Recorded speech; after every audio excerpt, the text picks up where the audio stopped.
Did you have your own father killed? Lucas Romano was 12 years old when he asked the question no one in the house had ever dared to ask out loud. Don Romano stopped cutting his steak. Across the table, Sophia's eyes lifted immediately. Maria, standing near the sideboard, went still with the water pitcher in her hand. Emma kept coloring on the paper beside her plate. Lucas slid a yellowed sheet across the table. At the top was the Romano family name. At the bottom, beneath a court seal, was one line circled in pencil. Vittorio Romano. Deceased. Don looked at the page once. Then at his son. Where did you get this? In your office. You went into my desk. I was looking for the school forms you told me to sign. Don folded the paper in half. That document has nothing to do with you. Lucas stared at him. It has my last name on it. Enough. No. Every time I ask about Grandpa, everybody stops talking. Don's voice dropped. Lucas. And Victor was there the night he died. That changed the room. Victor stood near the doorway, as he did during most family dinners. For the first time, Lucas saw the bodyguard look directly at Don Romano before looking away. Lucas noticed. So did Sophia. Don placed the folded document beside his plate. You will not ask about this again. Lucas pushed his chair back. The leg scraped hard against the stone floor. Then maybe everyone's right about you. Sophia stood. Lucas. But he was already gone. Don remained at the table. Emma looked up from her drawing. What does everyone say about Dad? No one answered. Emma frowned. That seems rude. Sophia almost smiled. Don didn't. A few minutes later, he walked into his study and found Sophia already waiting for him. She closed the door behind him. You handled that badly. He went through my desk. He found a public death record. He found something I did not want him reading. Sophia crossed her arms. That is exactly why he keeps looking. Don took the folded document from his jacket and placed it on the desk. 20 years had faded the ink. It had not faded the memory. He is 12. He is not blind. He does not need to know what happened. Sophia watched him. Carefully. Or you don't want him to know what you were willing to do. Don's eyes hardened. Careful. I am being careful. She lowered her voice. Lucas admires you. That is what scares you, isn't it? Don said nothing. Sophia continued. He watches how men move out of your way. He watches Victor open doors for you. He hears people call you Don Romano and sees them lower their voices. He is a child. He is a child trying to decide what kind of man his father is. That one landed. Don turned toward the window. Outside, rain tapped lightly against the glass. He does not need this part. Sophia looked at the document. You don't get to erase a chapter just because you hate who you were in it. Upstairs, Lucas had no intention of letting the subject disappear. But he also knew asking Maria would get him nowhere. She had mastered the art of answering questions without answering them. Victor was different. Victor almost never lied. So Lucas waited. Near 9 that evening, Victor walked toward the rear garage to check the security team. Lucas was sitting on the bottom step. Victor stopped. You should be upstairs. You were there. Victor didn't ask what he meant.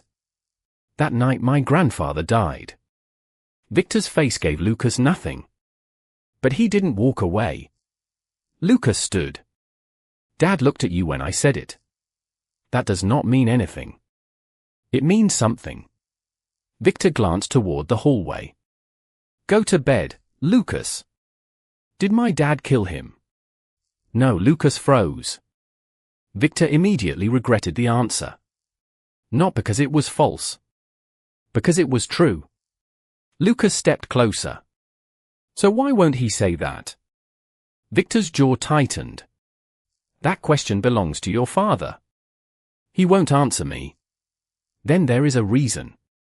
Lucas gave a short, bitter laugh. That is what everyone says when they know something. Victor started to leave. Lucas spoke behind him. My dad saved your life, didn't he? Victor stopped again. Lucas had only guessed. The reaction told him enough. Was it that night? Victor slowly turned. No, then when? Lucas. You always tell me I should trust him. I do. Then give me one reason. Victor looked at the boy in front of him. For years, loyalty had meant keeping Don Romano's secrets. Tonight, loyalty meant something less comfortable. Your grandfather wanted me dead. Lucas's anger disappeared. What? Victor's voice stayed level. My father worked for Vittorio Romano. Someone accused him of stealing money from the family. Did he? No, Grandpa knew that. Not at first. Victor paused. And when he learned the truth, it no longer mattered to him. Lucas stared. Why? Because admitting he was wrong would have made him look weak. The garage lights hummed above them. Lucas looked toward the house. What did Dad do? Victor's answer was simple. He chose us. Before Lucas could ask another question, Don's voice came from behind them. That is enough. Victor straightened. Don stood at the end of the hallway. No anger on his face. That was worse. Sir, outside. Victor hesitated. Just once. Then obeyed. Lucas stayed where he was. Don walked toward him. You were told to leave this alone. You told me Grandpa's death had nothing to do with me. It doesn't. He tried to kill Victor's father. Don's eye shifted toward the garage door. Lucas caught it. And you stopped him. Don didn't answer. Lucas's voice rose. Why are you hiding something good? That question did what the accusation at dinner had not. Don's expression changed. Barely. But Lucas saw it. This is not about whether I did something good. Then what is it about? Don looked at him for several seconds. Come with me. He led Lucas past the study. Past the main staircase. Down to a smaller room at the back of the house that Lucas had only seen open twice. There was no safe full of cash. No weapons on the walls. Just filing cabinets. Don unlocked one. He removed a thin grey folder and handed it to Lucas. Inside were bank transfers, handwritten notes, and 3 photographs of men Lucas didn't recognize. What is this? Evidence. Of what? That Victor's father was innocent. Lucas flipped through the pages. You had this? Not then. When did you get it? 3 days after your grandfather ordered his punishment. Lucas slowly lowered the folder. 3 days. Don nodded.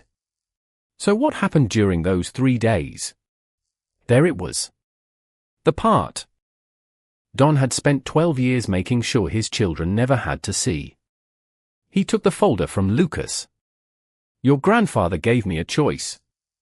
What choice? To prove I was loyal to him. Lucas waited. Don's voice remained calm. He ordered me to take Victor's father to an abandoned warehouse and make sure he did not come back. Lucas looked at him. You didn't. No, what did you do? I drove him there. Lucas's face changed. Don did not look away. I believed my father. For the first time that night, Lucas had no question ready. Don continued. I was 19. Vittorio Romano told me a man had betrayed our family. I believed him because I wanted his approval more than I wanted the truth. Lucas whispered, what happened at the warehouse?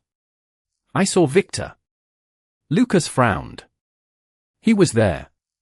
He followed us. Don's mouth tightened at the memory. 16 years old. Stupid enough to stand in front of my car. Lucas almost smiled. That sounds like Victor. It does. Don looked at the grey folder in his hands. He kept saying his father was innocent. So you believed him? No, Lucas was surprised. Don added, I checked. That was the difference. Not mercy. Not instinct. A decision to verify before destroying someone's life. Don had found inconsistencies in the accusation. Missing money had passed through an account controlled by one of Vittorio's closest lieutenants. The real thief had framed Victor's father. Lucas listened without interrupting. What did Grandpa do when you told him? He already knew enough to understand he might be wrong. But he stopped it.